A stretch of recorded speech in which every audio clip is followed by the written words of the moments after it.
Hi అండి, welcome to my channel. ఈరోజు chicken చేసుకోబోతున్నాం. మేము కేజీ చికెన్కి తగినన్ని పదార్థాలు ఇక్కడ ఉన్నాయి. తగినంత అల్లము, తగినంత చిన్నులపాయలు, పుదీనా తగినంత, పచ్చిమిరకాయలు తగినన్ని, టమాటాలు కేజీకి 2, కరివేపాకు తగినంత. ఈ మొత్తం కలిసి పేస్ట్ వేసుకోవాలి. ఇప్పుడు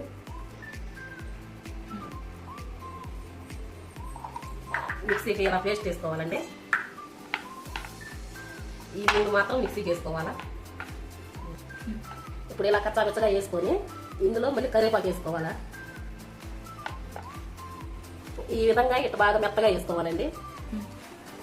తగినంత నూనె, చికెన్ కేజీ కాబట్టి ఆయిల్ ఎక్కువ పడుతుంది.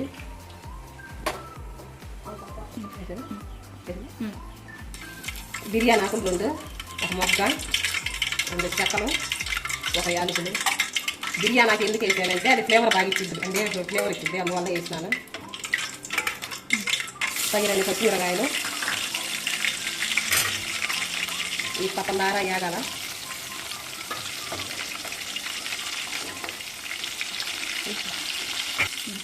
చిల్లి ఇప్పుడు వేగినాయి. వేగిన తర్వాత మనకు టమాటాలు వేయాలి. టమాటాలు లైట్గా ఫ్రై చేయాలి. అందువల్ల చూసారా టమాటా మిర్చి ఎంత చక్కగా మగ్గిపోయాయో.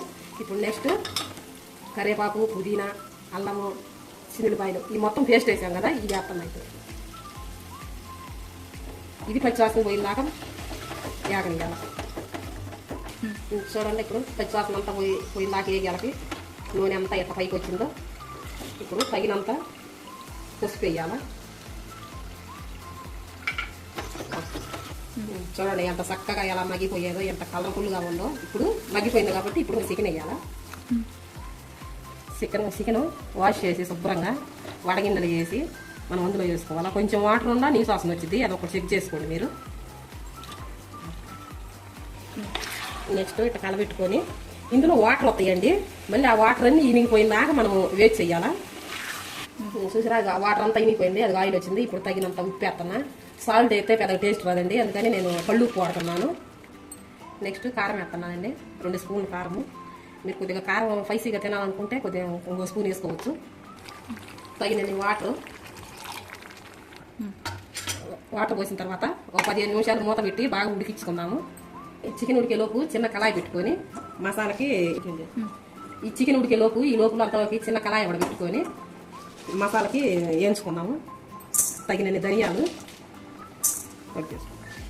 తగినంత చెక్కలు, కలుపుకాయ ఒకటి లో ఫ్లేమ్లో పెట్టుకొని బాగా చక్కగా వేయించుకోవాలా. తగినన్ని మొగ్గలు ఎంత చక్కగా వేగిపోయినాయి. ఇప్పుడు తగినన్ని గసగసాలు ఈ విధంగా బాగా వేయించుకొని మధ్యలో మళ్ళీ మనం మూత తీసి అప్పుడప్పుడు కలబెట్టుకోవాలా. ఇప్పుడు మనం వేయించి పెట్టుకున్న మసాలా దినుసులన్నీ ఇలా రోట్లో వేసి దంచుకోవాలండి. మేము మిక్సీ వేస్తారండి, కొంతమంది మిక్సీ వేస్తే అసలు ఫ్లేవర్ అనేది ఉండదు, తగ్గిపోయింది. అందువల్ల నేను దంచుకుంటున్నాను. ఇప్పుడు ఆ మసాలాన్ని మెత్తగా నలిగినాక ఈ చిన్నులపాయలు ఎలాగే వేసుకోవాలండి డైరెక్ట్గా. మళ్ళీ ఇది తీసేస్తే ఫ్లేవర్ అనేది తగ్గిద్దండి, తీసేయద్దు మీరు మటుకు. ఇప్పుడు ఈ కచ్చవెచ్చగా దంచిన తర్వాత కొబ్బరి వేయాలా. ఇప్పుడు తగినంత కరివేపాకు. ఎందుకండి కరివేపాకు ఎంత వేస్తున్నారని అనుకుంటారే మీరు. కరివేపాకు గ్రేవీలో కానీ ఇట్లా ఈ మసాలాలో కానీ ఇట్లా మరింత వేసుకుంటే చాలా మంచిది, మా కళ్ళకి మంచిదండి. అందువల్ల నేను ఎక్కువ వాడతాను కరివేపాకు. కరివేపాకు ఎక్కువ వేసుకుంటే టేస్ట్ కూడా చాలా బాగుంటుందండి. ఈ రెసిపీ ఎలా ఉంటుందో ఒకసారి ట్రై చేద్దరు మీరు కూడా. చూడండి ఎంత ముద్ద. ఇప్పుడు లాస్ట్కి వచ్చాము బాగా ఉడికి చూడి అంత గ్రేవీగా ఎట్లా ఉందో. ఇప్పుడు మనం నూరు పెట్టుకున్న మసాలా దినుసులు ఇందులో వేసుకోవాలా. బాగా గలపెట్టుకొని కూర అయితే అయిపోయిందండి. చూడి అంత గ్రేవీ ఉందో. ఇప్పుడు నా మేనగోళ్ళు టేస్ట్ చేసి చెప్పిద్ది ఎలా ఉందో. చిన్న టేస్ట్ చేసి ఎలా ఉందో చెప్పు.